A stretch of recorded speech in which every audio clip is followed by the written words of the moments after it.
Welcome back to part 3 of our series looking into Jim's microphone preamp experiment. In the previous videos, we looked at several well-known Neve-style microphone preamps: the Neve 8801, the AMS Neve 1073, the BAE 1073, and the Rupert Neve Designs Shelford. These were all being considered relative to the Focusrite Scarlett 2i2 first generation, which was used as the reference interface in Jim's original test. Understanding what that interface is capable of is important before drawing conclusions from the results. In this video, we'll be focusing on the BAE 1073 only. This preamp is widely regarded as one of the closest modern recreations of a vintage 1073. It uses transformer-coupled input and output stages together with a discrete Class A amplifier, making it an excellent candidate for investigating how harmonic distortion develops as the gain is increased. However, before we move forward, let's briefly look into the preamp center to all discussions. The Scarlett 2i2 is a very different piece of equipment. Unlike the BAE, it's designed to be transparent and affordable. It isn't trying to color the sound or emulate vintage analog hardware. Its goal is simply to amplify and convert audio as accurately as possible within its design constraints. Before we start measuring, it's worth giving the Scarlett a little credit. When it was released in 2011, it really helped define the affordable home recording market. For around £120, it gave musicians access to stable drivers, respectable microphone preamps, and surprisingly good audio performance for the money. For its intended market, Scarlett was a very successful product. We're simply trying to understand where its technical limits are compared to professional studio hardware. One detail that's easy to overlook is that there have been several generations of the Scarlett 2i2. Jim's interface is the first generation model, not the later versions that introduced improved converters, better preamps, and higher performance. Looking at the specifications, several differences become apparent. The Apollo we're using for the measurements has significantly higher dynamic range, substantially lower distortion, much greater microphone gain, and considerably higher maximum input and output levels. None of these numbers automatically mean one device sounds better than another. However, they do define the operating range within which each interface can make accurate measurements. When we're investigating subtle harmonic behaviour, having additional headroom and lower distortion gives us greater confidence that we're observing the microphone preamp itself, rather than the limitations of the measurement interface. So what are we actually trying to measure today? The goal isn't to compare preamps by ear in this video. We have done that using a snare drum. Instead, we're going to characterize how the 1073 behaves as the gain increases. We'll begin with a perfectly clean sine wave, monitor the harmonic content as saturation develops, and then observe how the waveform itself changes. By looking at both the frequency domain and the time domain, we can directly relate harmonic generation to the physical deformation of the waveform. Quick housekeeping: this is a brand new channel. We are not sponsored by any company that are mentioned in our videos. We are passionate engineers and tone chasers dedicated to understanding how things work.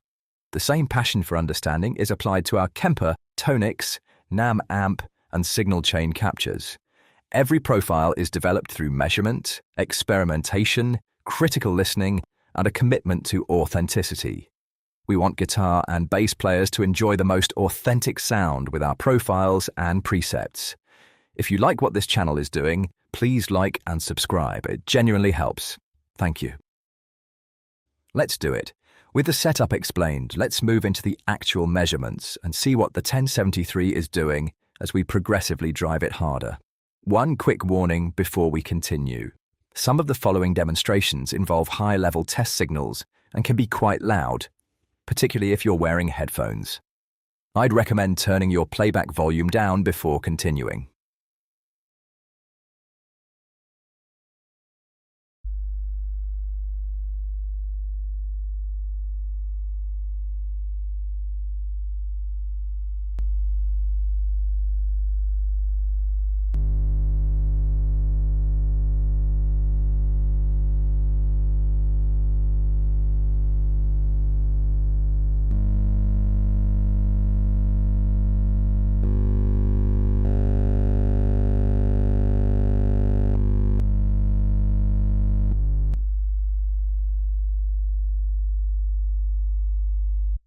Rather than comparing it against another microphone preamplifier, the objective is to understand how this particular circuit behaves as it is driven progressively harder.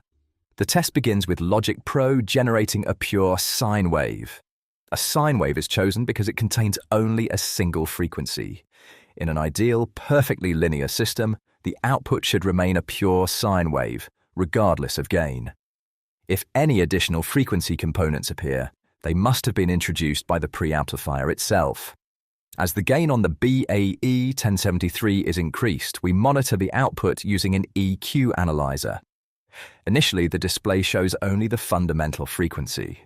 This indicates that the amplifier is operating within its linear region, faithfully reproducing the input signal without introducing significant harmonic content. As we continue increasing the gain, additional spectral peaks begin to emerge at integer multiples of the original frequency. These are harmonics, generated by the non-linear behaviour of the amplifier.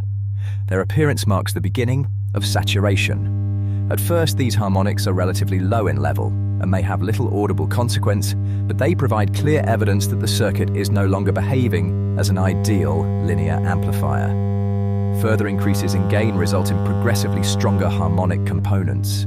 The spectrum becomes increasingly populated, indicating that the waveform is departing further from its original sinusoidal shape. From an engineering perspective, these harmonics are a direct consequence of the amplifier's transfer function becoming non-linear. The more pronounced the non-linearity, the greater the harmonic energy produced.